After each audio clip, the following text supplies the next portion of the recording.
어느 날 고궁을 나오면서에 대해 살펴보도록 하겠습니다.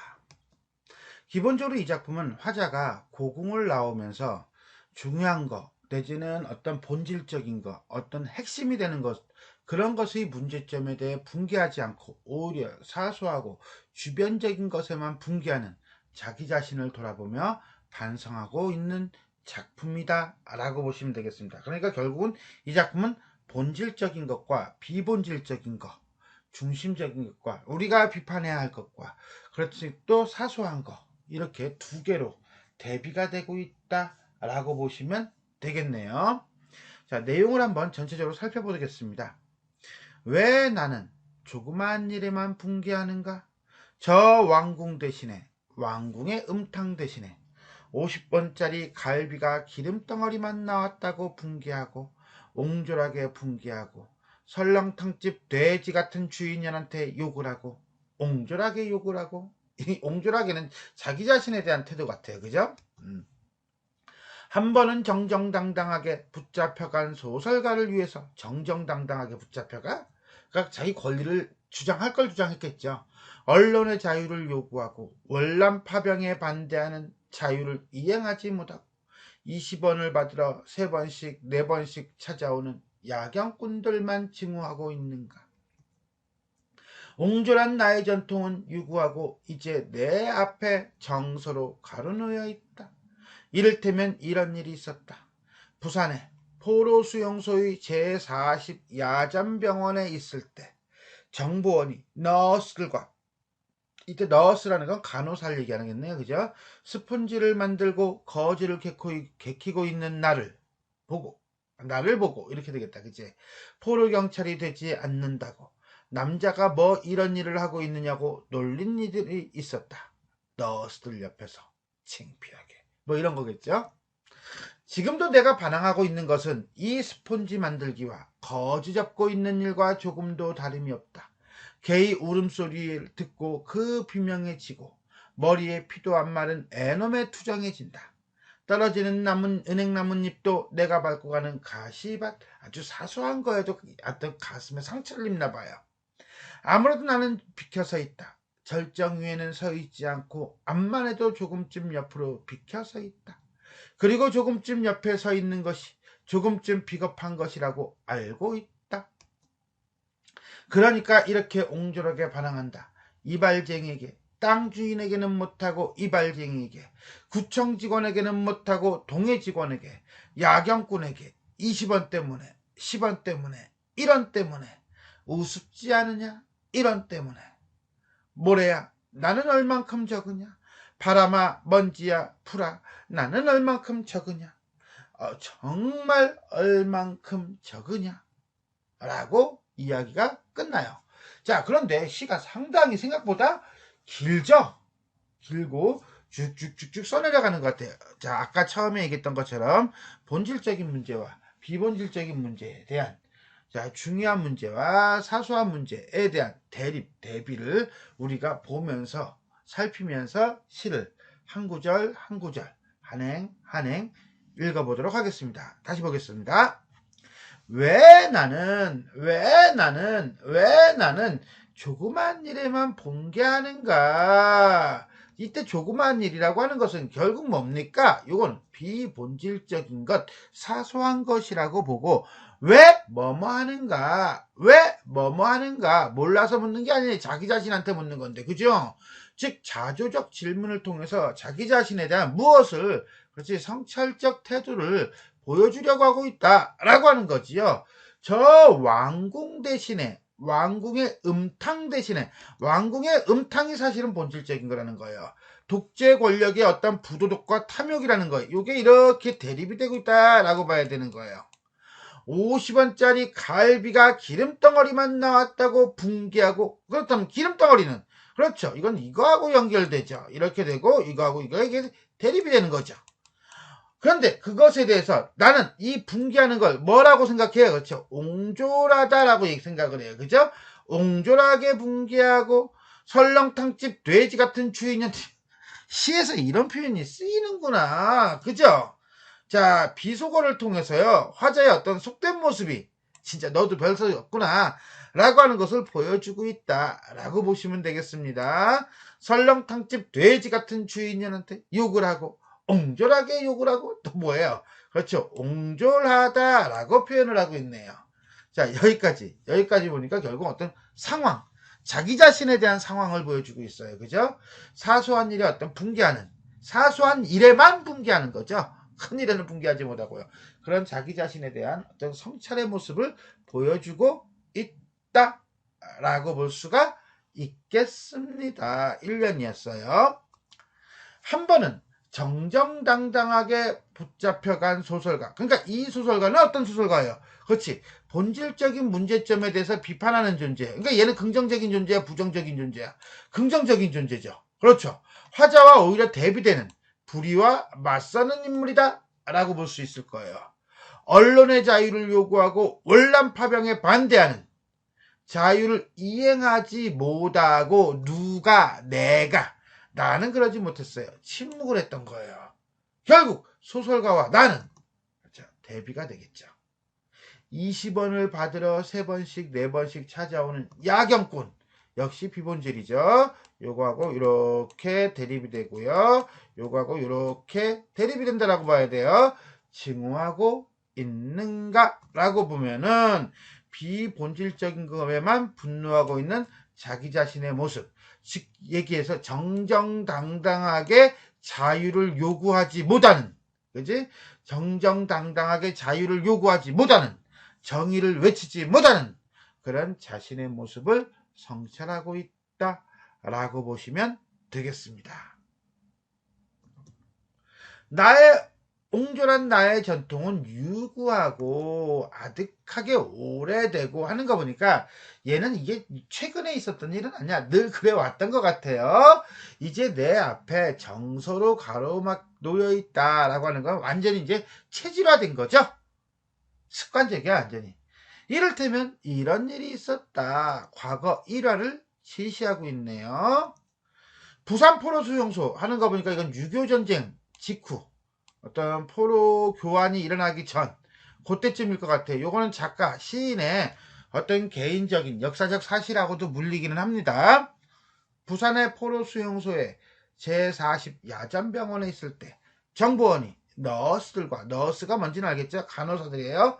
스펀지를 만들고 거지를 개키고 있는 나를 보고, 스펀지를 만들고 거지를 개키고 있는 나를 보고 포로경찰이 되지 않는다고 하니까 이 정보원들은 야, 나보고 포로경찰 할래? 포로들의 동태를 살피고 그 다음에 감시하는 걸 해라 라고 했더니 아니야, 나는 스펀지 만들고 거지 개키고 있을 거야 라고 하는 거예요. 솔직히 이 스펀지를 만들고 거지를 개키는 장면은요, 어떤 전쟁의 상황에서 전쟁이라고 하는 것 내지는 폭력이라고 하는 것을 거부하는 그런 화자의 태도, 시인의 모습이다 라고 볼 수도 있어요.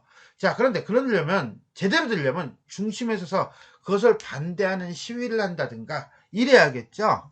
결국 현실에 타협하지 않으려는 저항은 맞아요. 저항은 맞지만 어떤 저항이다? 소극적인 저항이다. 근데 이 정보원들은 이 포로경찰이 진짜 가치 있는 일이라고 생각하는 거죠. 그러면서 합니다. 남자가 뭐 이런 일을 하느냐고 놀린 거죠. 남자가 뭐 이런 일을 하느냐고 놀린 일이 있었다. 자, 이러한 소극적인 저항에 대해서, 사소한 일에 몰두하고 있는 화자의 모습에 대해서 다른 사람들은 뭐 이런 걸 하냐고 놀리더란 얘기예요. 너스들 옆에서. 이건 결국 뭡니까? 화자의 어떤 옹졸한 행동이 사실은 예전 6.25 전쟁 이전부터 지속되어 왔음을 보여주는 에피소드이고 과거의 모습이다. 그럼 과거의 모습과 현재의 모습을 대비하는 장면이 뒤에 또 나오겠지요. 일단 3년 옹졸하기만 했던 과거의 삶을 보여주고 있네요. 지금도 그렇죠. 과거와 현재가 대비되고 있는 거죠. 이렇게 내가 반항하고 있는 것은 자기가 지금 거지 만들고 스펀지 만드는 걸 반항하는 거라고 보는 거죠. 지금도니까요. 과거에도 그랬고 지금도 그렇고 이 스펀지 만들기와 거지 접는 일과 조금도 다름이 없다. 자신의 행위에 대해 화자가 의미 부여하고 있는 거예요. 뭐라고? 반항한다고요. 뭘 통해서? 비본질적이고 사소한 일을 통해서만, 가치가 없는 일을 통해서만 반항한다고요. 왜?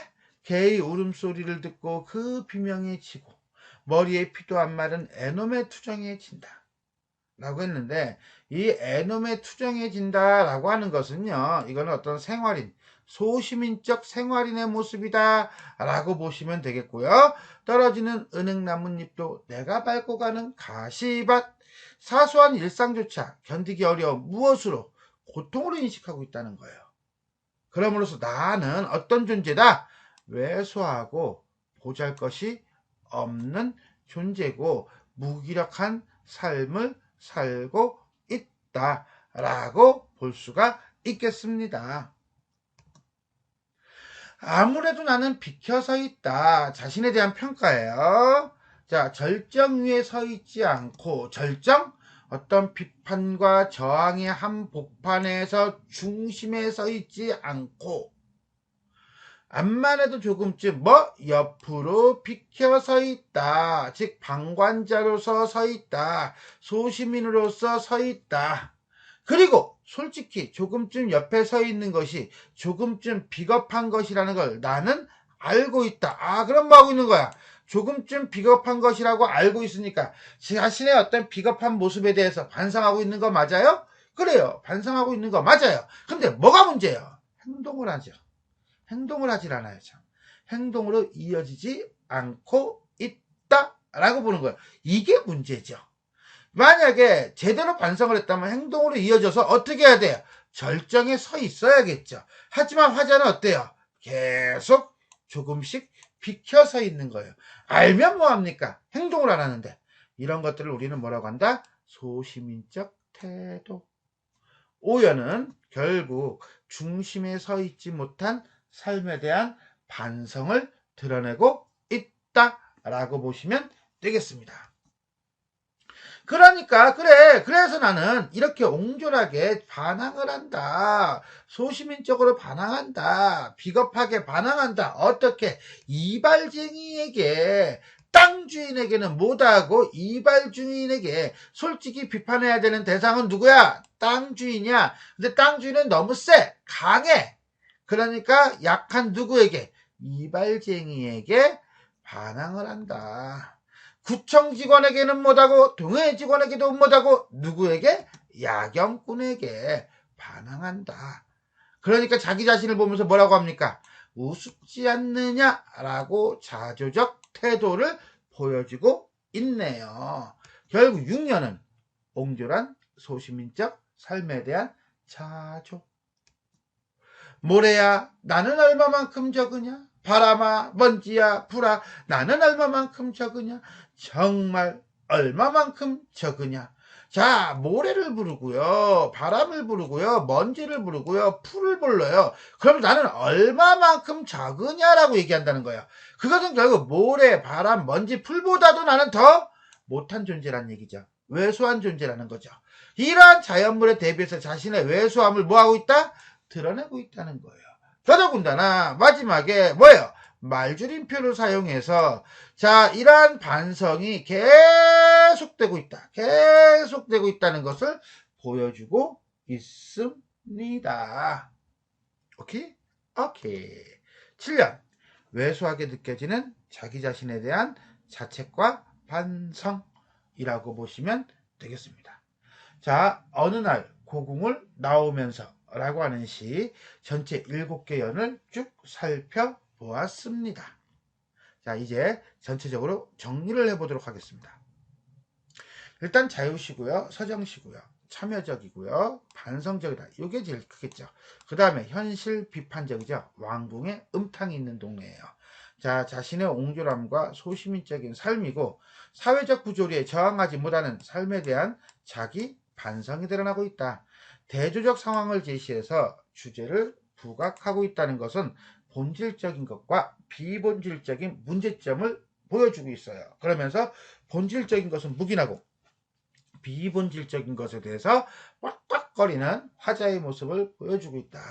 본질적인 것은 왕궁의 음탕, 언론의 자유 요구, 월남 파병 반대, 포르경찰, 땅 주인, 구청, 동해 직원에게 반항하는 것이 본질적인 거라고 한다면 비본질적인 건 뭡니까? 갈비, 야경꾼, 스폰지 만들기. 그 다음에 이발쟁이에게 반항하는 것이 바로 비본질적 행위가 되겠다. 이거는 큰 나쁨, 이거는 작은 나쁨, 이거는 문제가 심각한 나쁨, 이거는 사소한 나쁨. 이런 걸 통해서 화자의 처지를 드러내고 주제를 부각하고 있다라고 볼 수 있겠습니다. 두 번째, 비속어와 일상적 시어를 사용해서 대상을 구체적으로 드러내고 있다. 어떤 거예요? 표현상의 특징이죠. 설렁탕집 돼지 같은 주인형. 이런 게 시 속에 쓰인다는 게 참 특이하긴 해요. 그런데 이러한 비속어를 사용해서 화자 자신의 속된 모습을 그대로 언어 표현으로 노출하고 있다라고 보시면 되겠네요. 얼마만큼 적으냐, 얼마만큼 적으냐. 솔직히 이건요, 독백적 어조예요. 그런데 시 전체가 다 독백적 어조라고 보면 돼요. 그냥 대표적으로 얼마만큼 적으냐만 넣은 거예요. 결국 독백적 어조를 통해 자기 고백과 반성의 어떤 진정성, 그 다음에 진솔함을 드러내고 있다라고 보시면 돼요. 또 하나, 50원짜리 갈비, 20원, 스펀지, 거즈, 개 울음소리, 애놈의 투정, 은행나무 잎과 같이 우리 주변에서 볼 수 있는 어떤 일상적 시어를 사용했다 이거예요. 일상적 시어를 사용함으로써 시 자체가 되게 리얼리티를 살리고 있다. 사실적이고 구체적으로 보여주고 있다라고 볼 수 있겠습니다. 자, 이렇게 해서 우리는 김수영 시인의 어느 날 고궁을 나오면서에 대해 살펴보았습니다.